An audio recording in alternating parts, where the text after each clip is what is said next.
Abrimos una nueva edición de Café Financiero con toda la información necesaria para manejar mejor tu dinero. Hoy Yamila Escala nos va a contar, nos va a brindar información sobre los seguros para mascotas que existen en nuestro mercado.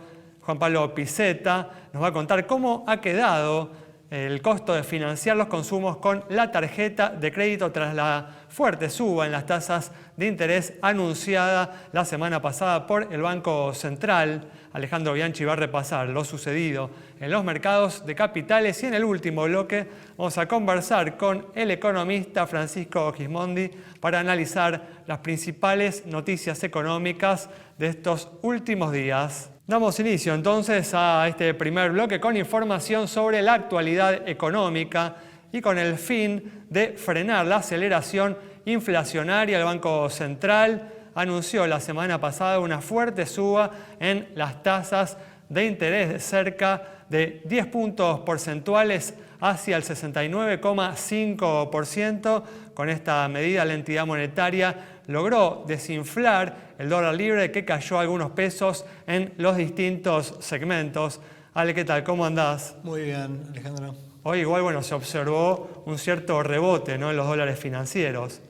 Sí, de todas formas, creo que en el muy corto plazo hay una tendencia, digamos, de recuperación del peso, si lo querés ver de alguna manera, después de que durante un mes y medio el peso perdiera 100 puntos en el mercado, digamos, MEP, 100 pesos, ¿no? La cotización se apreció, llegó a 3.20, cerró ahora en la zona de 2.80.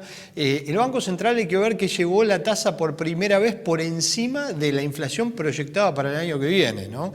La tasa que vos decís, 69.5, es una tasa nominal, si uno la calcula efectiva es 96.82, es un tazón, teniendo en cuenta que proyectado por el REM, la inflación para el próximo año está en el promedio de las 10 mejores consultoras, las que menos le erran, 94.1 la inflación. Y la mediana de todas las consultoras, 83.1. Así que, digamos, esta tasa en términos efectivos ya está por encima de la inflación y esto debería, por lo menos en el corto plazo, dar cierta calma. Obviamente, creo que depende un poco del éxito en el tema presupuestario, el ajuste de tarifas y, sobre todo, me parece, en la próxima semana, que Massa consiga dólares, ¿no? Bueno, en este contexto, ¿no?, ante esta suba tan fuerte en las tasas de interés, ¿cuáles te parece que son las mejores o las alternativas de inversión más recomendables? Bueno, recientemente el Estado Nacional hizo un canje de bonos cortos que vencían de muy corto plazo por bonos que vencen a un año vista, ¿sí? Vencen entre junio y septiembre del año próximo. Son bonos que, al igual que había hecho el gobierno anterior en su momento, tienen la característica de ser duales, es decir, pagan el máximo entre inflación, es decir, un ajuste por ser, y la diferencia de lo que sería lo que se llama el dólar link contra un dólar cierre de 133.56. Es decir, si de aquí a un año el dólar se va, supongamos, el oficial a 233, te paga esos 100 pesos de diferencia este bono. Lo que dé más, ¿no? Si corre más rápido la inflación, te paga inflación. Si corre más rápido el dólar, te paga dólar. Es una buena forma de estar cubierto, ¿no? ¿Cuándo vencen, Ale, estos bonos? Mirá, tenés uno que vence el 30 de junio, otro el 31 de julio y otro el 29 de septiembre. Bueno, este 29 de septiembre, ¿no?, tranquilamente podría ser reprogramado, ¿no?, si recordamos también el final del gobierno de Macri. Sí, siempre obviamente al momento del vencimiento de un bono está ese riesgo. Hay que tener en cuenta que son bonos que pagan pesos, no pagan dólares, con lo cual el riesgo, digamos, de default es menor. Sin embargo, como vos bien decís, en su momento hasta se reperfiló la deuda en pesos. Una propuesta atrevida, pero que tiene su atractivo. Sí, yo creo que es una forma, digamos, interesante para captar al inversor que han logrado, digamos, poner y que hoy se puede comprar en el mercado secundario con el símbolo, por ejemplo, el que vence en julio, el TDL23. Muy bien, cambiamos de tema y la fuerte suba en las tasas de interés impacta de lleno en los consumidores que van a tener que pagar un costo más elevado a la hora de financiar sus consumos con la tarjeta de crédito. Juan, ¿qué tal? ¿Cómo andás? ¿Qué tal, Ale? ¿Cómo va? Bueno, ¿y cómo ha quedado este costo, no? Bueno, sí, va a impactar en el consumo, ¿no? En los gastos de las familias. Esto que se mencionaba, ¿no? El aumento al 69,5% de la tasa nominal, representa en lo que tiene que ver con el financiamiento de las tarjetas de crédito cerca del 125% del costo financiero total para el pago mínimo, ¿no? Claro. Que es para aquellos consumidores que requieren ese financiamiento. Ahí tenemos una placa que vamos a poder ver, que es ilustrativa, ¿no? De cómo se va a encarecer en términos de interés, ¿no? Para una suma de 100.000 pesos, esto un año, ¿no? Un costo financiero del 125%, son 125.000 pesos más anualizado, ¿no? El encarecimiento del crédito. Lo que hay que considerar que esto es un promedio, ¿no? Y que obviamente si uno acude al pago mínimo es dinámico, ¿no? A medida que se acumulan los gastos, ¿no? De las tarjetas, esto crece. Entonces, bueno, y además al ser un promedio, ahí ya hay bancos, hablaba con una entidad privada que decía que va a ser del 130%, ¿no? El costo financiero. Entonces hay que ver en cada emisora y cada banco cuánto se encarece. Habrá que tener mucho cuidado al usar la tarjeta de crédito, pero la buena noticia es que todavía continúa estando disponible el programa Hora 12, ¿no? Todavía sigue disponible ese programa, que sigue vigente hasta el año que viene. Recordemos, es una tasa nominal del 42% hasta 12 cuotas. Muy por debajo de la inflación, realmente conveniente, ¿no? Exactamente, y para las 24 cuotas, que todavía hay líneas que siguen con esa línea, a 49. Obviamente que esto conviene en la medida que los resúmenes de la tarjeta de crédito no se financien, ¿no?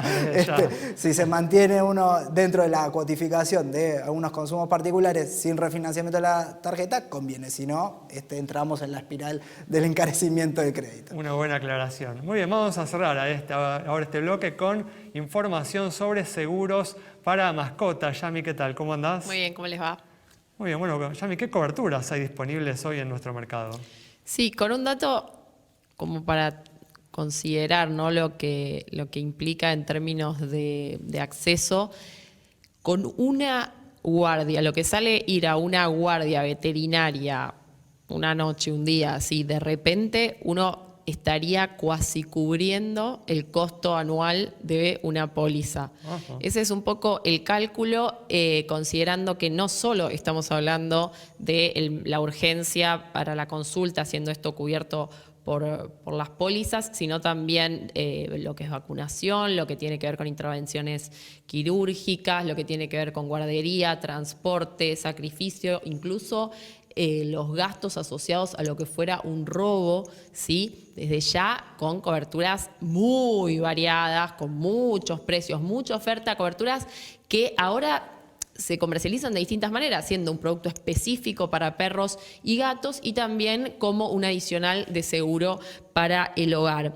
Y atención porque, por ejemplo, en Ciudad de Buenos Aires rige un registro de dueños de perros potencialmente peligrosos, donde se indican 17 razas que tienen una serie de requisitos a cumplir, donde se pide la responsabilidad civil, que es una cobertura que no mencioné y que tiene que ver con esos daños asociados a un tercero, una posible demanda. ¿Sí? Estamos hablando de perros puntualmente que pueden llegar a atentar desde ya contra la vida. Entonces, bueno, allí una serie como el traslado con bozal, ¿sí? Está indicado, incluso las cruzas de estos perros. En esos casos la contratación de la póliza es obligatoria, ¿no? Claro, yendo exclusivamente a la cuestión de responsabilidad civil, habiendo una evolución, como comentaba, de servicios que tienen un costo altísimo. Para los que tienen mascotas saben de lo que hablo con todo el amor, pero que bueno, a través de estas pólizas lo que se puede hacer es abarcarlos en lo que es esa regularidad de que uno ya sabe que va a ir al veterinario en algún momento, incluso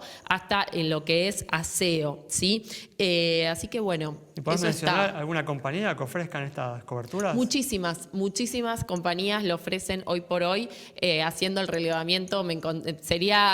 Realmente son muchas, incluso si ustedes ya tienen un seguro de otra cosa, pueden consultar con su misma compañía a ver si se puede trabajar como un adicional o directamente como otra opción. Y si no, la realidad que lo que marca la diferencia es la variedad que ofrecen algunas de esas empresas según lo que uno quiera cubrir y lo que esté dispuesto a pagar desde ya.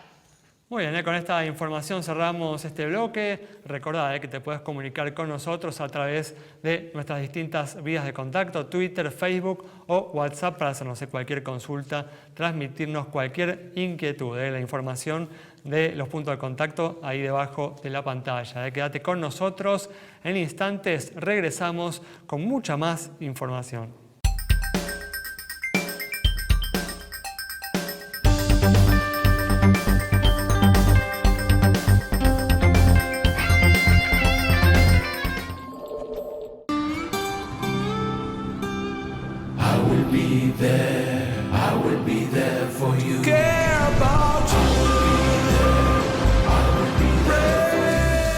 En Sancor Seguros estamos junto a vos en todo momento, acompañándote. Sancor Seguros, estamos. Queremos que conozcas nuestros renovados canales digitales. El objetivo es proteger tu futuro siempre y junto a nuestro personal y red de productores asesores incorporamos la última tecnología para una mejor atención al cliente. Triunfo Seguros. ¿Te chocaron y no fue tu culpa? No te preocupes, llegó Autoreclamo. Ingresá hoy mismo en www.autoreclamo.com.ar y nosotros lo resolvemos por vos. La nueva Cooperativa de Seguros le ofrece las mejores coberturas para usted y su familia. Contáctese al 0800-333-4455. La nueva honestidad para asegurar, solvencia para responder.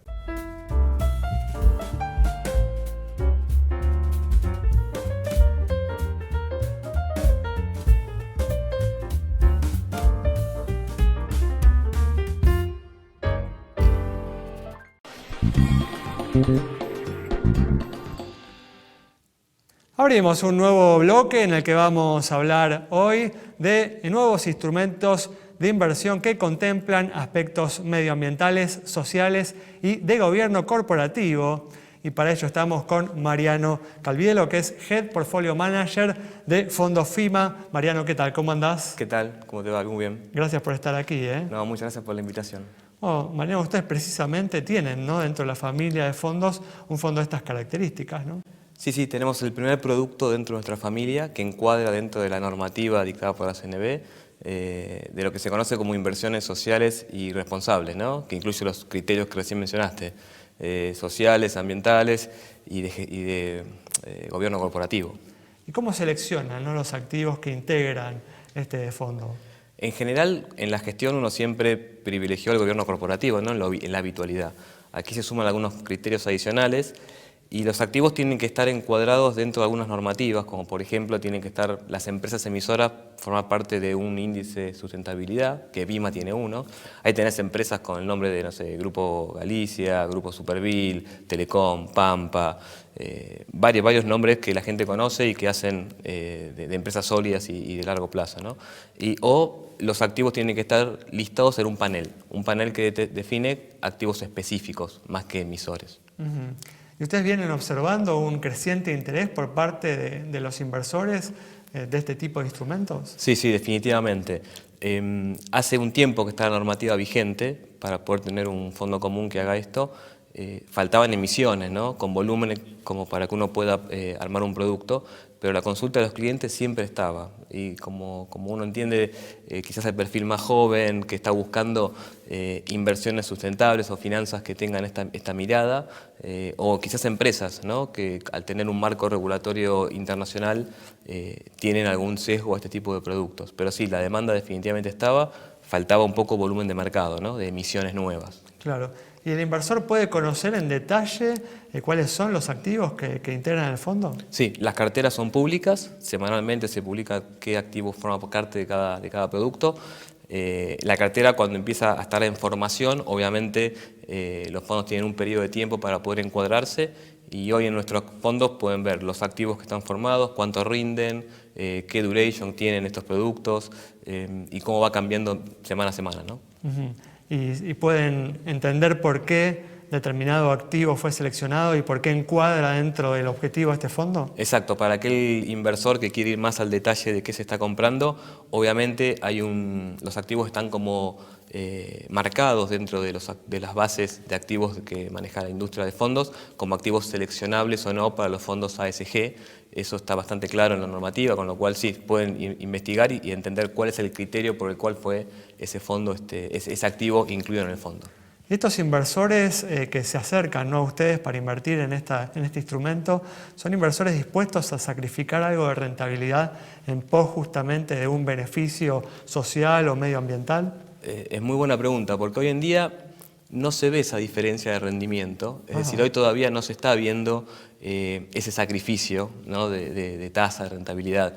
Lo que sí tiene que aceptar un inversor que busca este tipo de productos son plazos de inversión un poco más largos, ¿no? Porque en general son obligaciones negociables y como la actividad subyacente requiere de un proceso de maduración quizás más extenso, tiene que enfrentar vencimientos de entre 1 año y medio, 2 años, como para que los productos funcionen. Con lo cual, tiene que aceptar ese primer escalón. Muy bien, Mariano, muchas gracias.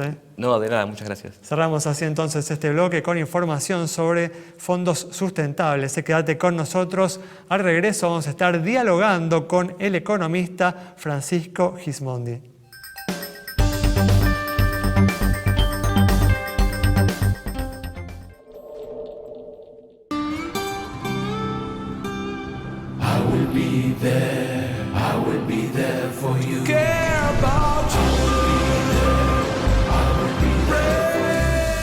En Sancor Seguros estamos junto a vos en todo momento, acompañándote. Sancor Seguros, estamos. Este invierno vení a disfrutar de la tierra de encuentros. Termas de Río Hondo y la Madre de Ciudades están listas para que vivas una experiencia inolvidable donde te espera el sol. Termas es vida. Somos Mercantil Andina. Con nuevas tecnologías creamos una experiencia única en seguros en cada rincón del país, con los valores que nos identifican hace 100 años. Más interconectados que nunca, en una comunidad que inspira, evoluciona y crece. Mercantil Andina. Incondicional, siempre. El celular es mi herramienta de trabajo y es una fuente inagotable de información. Yo lo protejo con Segurocel, de Rus Seguros. Asesórate con un productor o cotizá y contratá 100% online. Segurocel, de Rus Seguros.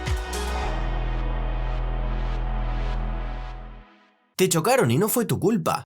No te preocupes, llegó Autoreclamo. Ingresá hoy mismo en www.autoreclamo.com.ar y nosotros lo resolvemos por vos.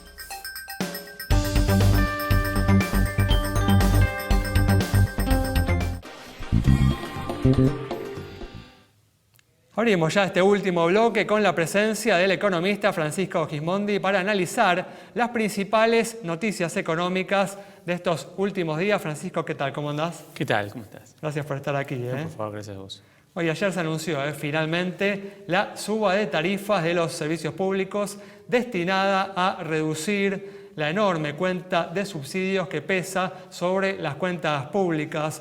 Francisco, ¿cuál es tu opinión de esta medida? ¿Crees que es suficiente o se tendría que haber ido más lejos con ella? Bueno, es difícil siempre ir más lejos y políticamente obviamente tiene costos, esos costos que pagó el gobierno anterior y que este gobierno se venía resistiendo, pero lo cierto es que las tarifas están aumentando tarde en el año y están aumentando poco posiblemente, y con eso los subsidios energéticos de este año van a ser mayores a los del año pasado, en términos de producto, en algo comparable, ¿no? Entonces estamos hablando de un impacto mínimo para el 2022, posiblemente un poquito más para 2023, pero incluso si hacemos las proyecciones de las tarifas actuales anunciadas, los subsidios económicos para el sector energético del año 2023 seguirían siendo superiores a los del año 2021.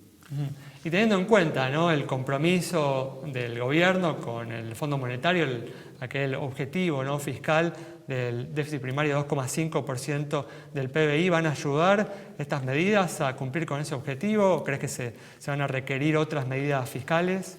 Bueno, esto va en el sentido correcto de ese compromiso. Pero posiblemente es insuficiente, o sea, llegar al 2,5 comprometido a esta altura luce muy difícil y luce que no alcanza con esto. Es como que salimos, en enero salimos desde Buenos Aires con el objetivo de ir a Mar del Plata, y ahora estamos por Rosario. O sea, todavía hay que desandar todo el camino y queda poco tiempo. Entonces, al menos se empezó a volver, empezó a ir dirección norte-sur, pero todavía digamos, con estas medidas al menos no alcanza para llegar a ese objetivo. ¿Y crees que se va a cumplir con el objetivo o tenés tus dudas, ¿no? A partir de lo que decís? Tengo mis dudas, sí, claramente. Si esta conversación lo hubiéramos tenido en febrero, en marzo, tendría una expectativa, digamos, del momento que se firmó el acuerdo. En este momento estamos más lejos, y al estar más lejos y quedar poco tiempo, y de nuevo estas medidas son graduales, entonces empieza el mes que viene, sigue en noviembre, sigue en enero del 2023, entonces el objetivo 2022 ya prácticamente está perdido. ¿Porque se corre el riesgo de que se caiga el acuerdo con el fondo? Y creo que no, o sea, el fondo va, digamos, por lo menos si se ve direccionalidad, se ve intención, posiblemente el fondo está siendo bastante laxo con sus pedidos a Argentina, y viene un año electoral, posiblemente ese acuerdo no se termine de caer, pero sí difícilmente las metas comprometidas se cumplan. ¿Ves alguna consecuencia de que no se cumplan las metas o crees que no va a tener un impacto en el resto de las áreas de la actividad económica? A ver, yo creo que es más importante el efecto de ese cumplimiento de las metas para nosotros los argentinos que en términos del acuerdo. El acuerdo no es lo más relevante, lo relevante es para nosotros.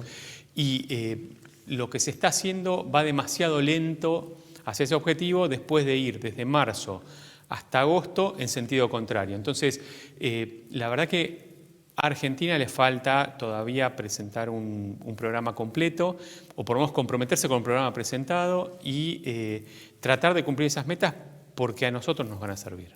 Para recuperar la confianza, ¿no? De alguna manera. Claro, es muy difícil convencer a un inversor si uno no está convencido de lo que está haciendo. Entonces, y no es solamente un inversor, es también a nosotros, a los argentinos, porque hoy quienes están dudando del plan económico, del precio del dólar, de los precios de los bienes y los servicios, somos los propios argentinos.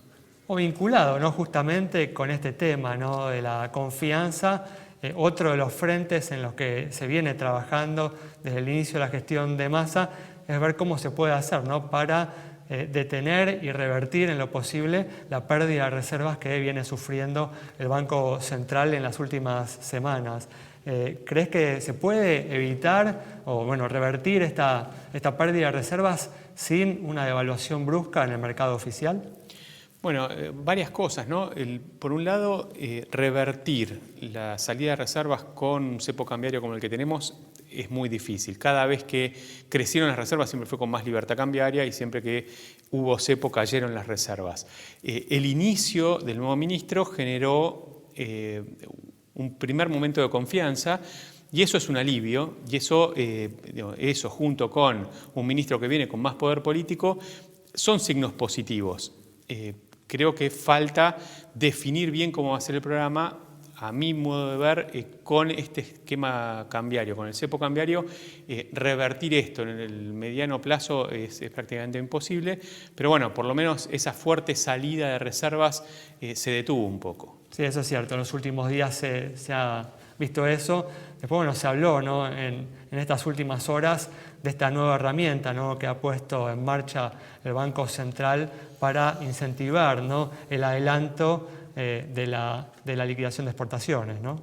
Sí, pero varias de las últimas medidas del Banco Central fueron medidas que son complejas de entender, que son difíciles de implementar para los bancos, difíciles de implementar para los propios, entre comillas, beneficiados.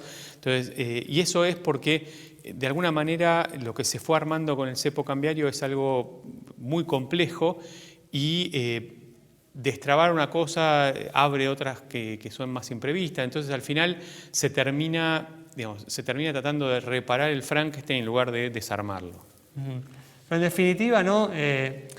Todas estas cuestiones que estamos hablando apuntan, ¿no? La no solución de todas estas cuestiones apuntan a agravar, ¿no? Este problema grave que es la inflación en la Argentina, que como supimos, ¿no?, la semana pasada, en los últimos 12 meses está por encima del 70%, ¿no? ¿Qué condiciones deben darse para empezar a desacelerar, ¿no?, esa situación? Bueno, algunas de estas cosas fueron planteadas correctamente por el nuevo ministro, incluso por los anteriores. El problema a veces es que lo que se dice o lo que se intenta es lo que después finalmente ocurra. Pero claramente apuntar primero al déficit fiscal, luego a reducir la emisión monetaria, son los objetivos primarios para poder empezar a desarmar la inflación.